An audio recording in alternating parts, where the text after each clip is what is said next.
Également cet aspect, on va dire, de confrontation. Alors la confrontation transfrontalière, notamment, champion de Guadeloupe, champion de la Caraïbe. Alors comment on peut caractériser ce mouvement-là, transfrontière? Par quoi est-il favorisé? En fait, ce mouvement-là, je vais prendre le même exemple que les Carafta Games. C'est toujours un plaisir, en fait, avec les joueurs dans l'ensemble de l'archipel, de se confronter aux voisins de la Caraïbe et inversement. Eux aussi, ils aiment à venir ici pour pouvoir se confronter avec les compétiteurs d'ici. Justement, l'un des champions de Trinidad nous disait qu'à Trinidad, il y a des grandes compétitions aussi, mais pas à la même envergure qu'ici. Donc justement, ils aiment venir ici pour pouvoir se confronter, non seulement en Martiniquais, en Guadeloupéen, en Guyanais, ce qui n'est pas forcément possible en restant uniquement à Trinidad. On peut le faire via Internet, mais le niveau de connexion qu'on a au niveau de la Caraïbe entre les différentes îles ne permet pas forcément d'avoir de bonnes rencontres. Et l'échange humain est plus intéressant quand on est sur place par le bien d'Internet. Il y a ça aussi, il y a l'échange humain qui est très important. Qui est très important. Alors Moïse, vous vous êtes entraîné avant de participer aux Giga Games? Oui, un petit peu quand même. Depuis FIFA 2010, on va dire. Et là, on est FIFA 2012. Donc 2 ans d'entraînement pour participer aux Giga Games, quand même. J'avais participé à une première édition. Je me suis fait éliminer par le futur champion. C'est un Néerlandais, donc qui avait quand même 16 ans. Ah ouais. Donc là, il n'y a pas de quoi se la raconter auprès de ses amis, c'est vrai. On concède. C'est de l'expérience et je ne me suis pas vraiment entraîné sur 2 ans, mais j'avais acquis de l'expérience et puis j'ai progressé et puis ça a été.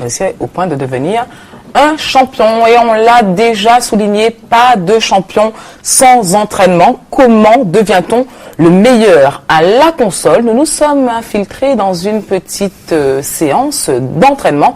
On se retrouve juste après.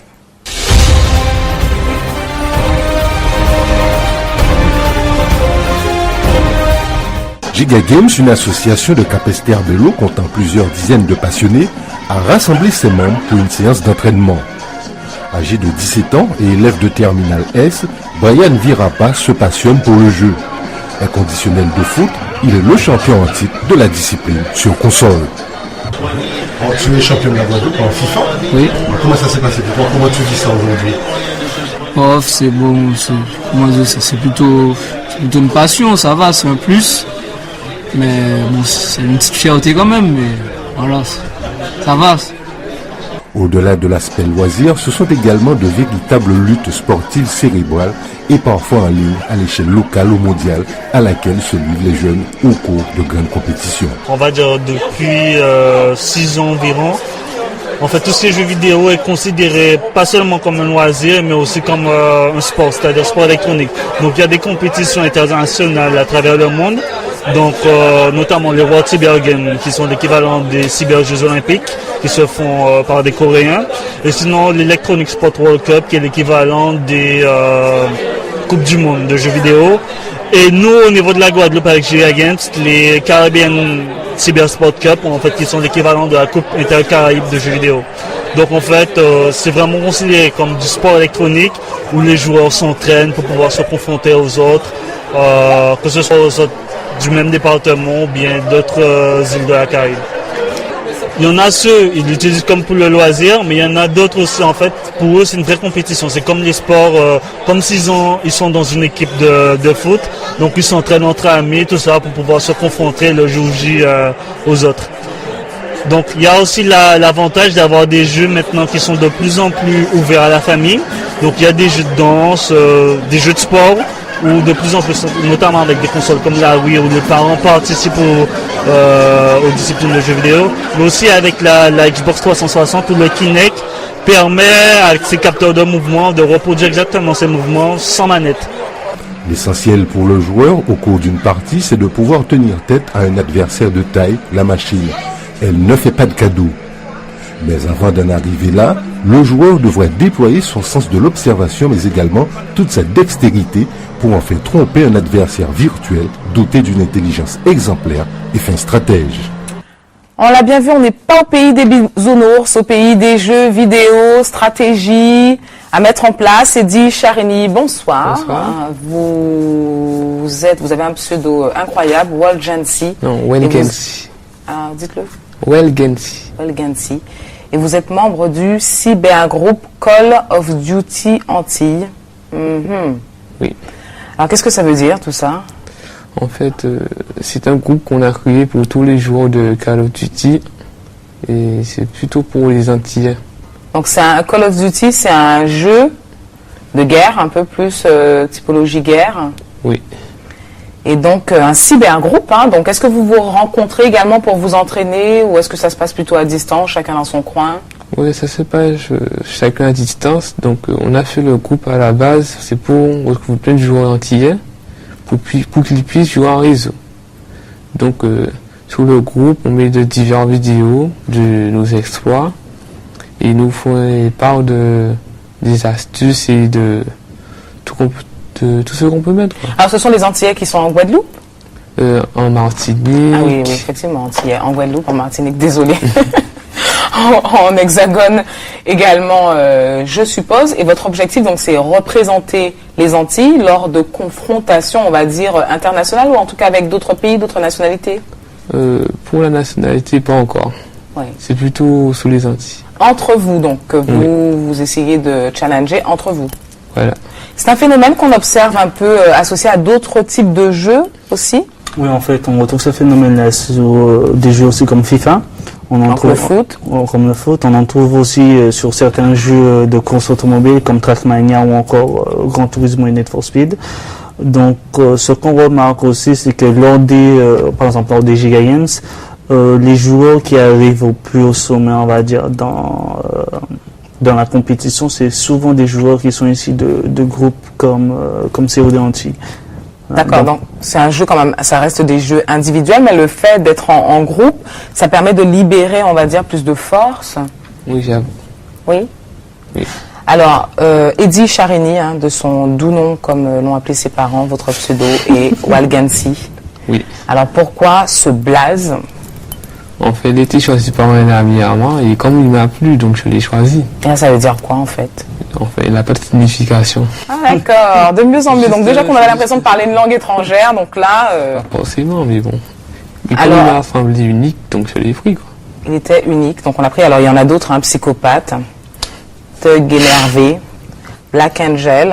Alors, quelle est leur fonction à ces noms, à ces pseudos, hein? La fonction du pseudo, c'est un peu comme un surnom que soit des amis ont donné, soit ils veulent, en tant que joueur, s'identifier, donner un autre nom lors des compétitions. C'est-à-dire que c'est pas seulement un phénomène qui se remarque ici, mais dans toutes les compétitions où on a déjà participé, notamment au World Cyber Game en Allemagne, on a été en 2009, il n'y avait aucun des joueurs qui avait leur vrai nom. Alors ça, docteur, c'est plutôt une protection finalement. C'est une façon de se dissocier de sa personnalité civique ou familiale. Je ne sais pas si c'est une protection, mais il est clair que le fait de s'arroger un pseudo, c'est une manière effectivement de chercher, de se construire une autre identité. Ce n'est pas moi qui suis là, ce n'est pas moi en tant que le nom et le prénom que j'ai eu au départ, mes patronymes, mais c'est quelqu'un d'autre. Même si je sais que c'est la même, je suis toujours cette même personne. Et donc, effectivement, pour moi, le joueur, et là, j'espère qu'on va aborder tout à l'heure la notion de jeu pathologique et donc de joueur pathologique. Le joueur va véritablement entrer dans une autre dimension, un autre niveau. Qu'est-ce que vous entendez par jeu pathologique? Oui, tout à l'heure. On va voir ça.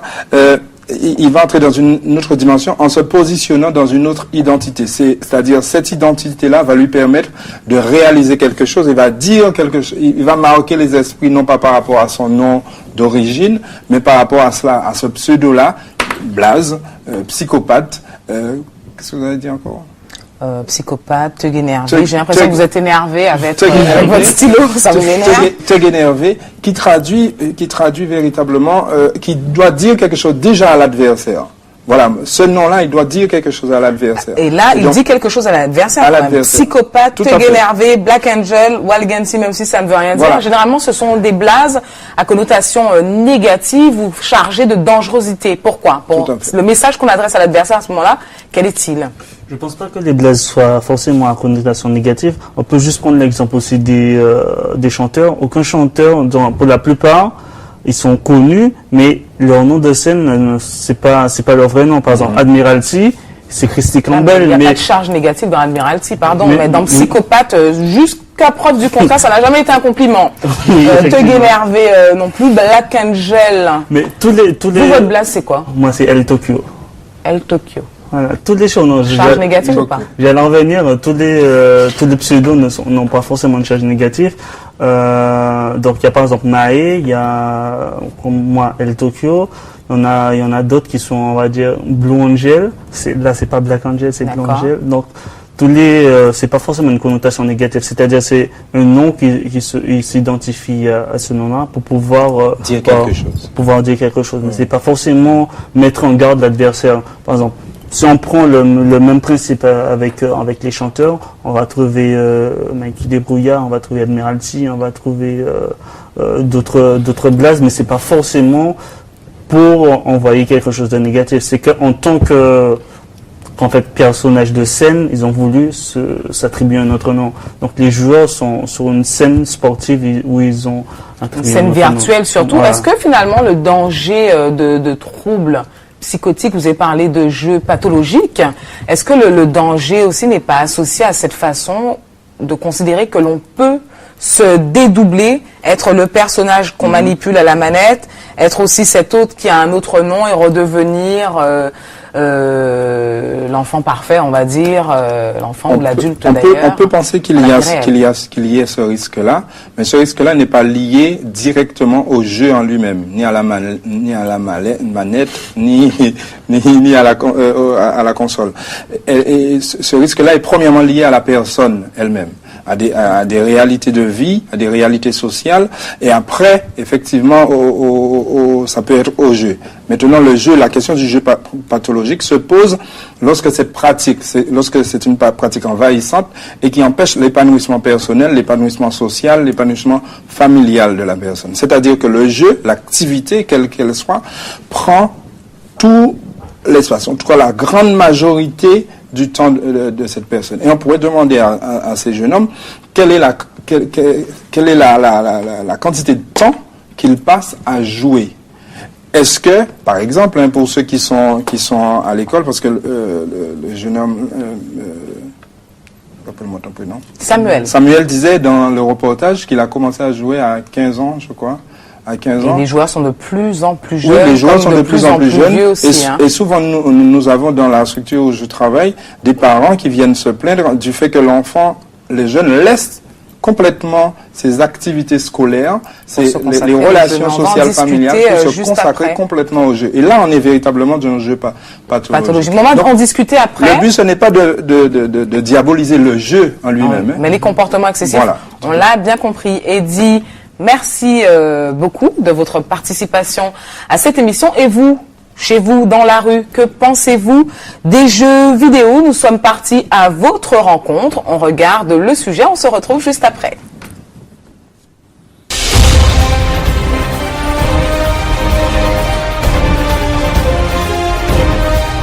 Est-ce que ça vous arrive de jouer à des jeux vidéo? Oui, tous les jours. Tout le temps. J'aime ça. Oui, pratiquement tous les jours. Hein. Quand je ne vais pas travailler, ça m'arrive avec mon petit beau-fils. Ça m'arrive. Ben oui. Call of Duty PS 2012. Oui, c'est vrai que ça occupe le temps libre, mais il ne faut pas devenir accro. En fait, il ne faut pas arriver aux extrémités. Quel sentiment que vous éprouvez en jouant? Je sais pas, c'est marrant en fait. On n'est plus là en fait. On s'évade. Ça change les idées quoi. Ça nous met dans le contexte du jeu. Des fois, c'est là ça parce qu'à partir de moment, moi, j'arrive pas à rester devant la télé comme ça. Je sais pas. Le virtuel, c'est intéressant. On délire, quand on fait ça en cours, on délire. Et c'est tout. Mais en fait, la curiosité, le fait de voir, de savoir, comprendre comment c'est fait et tout. Et puis voilà.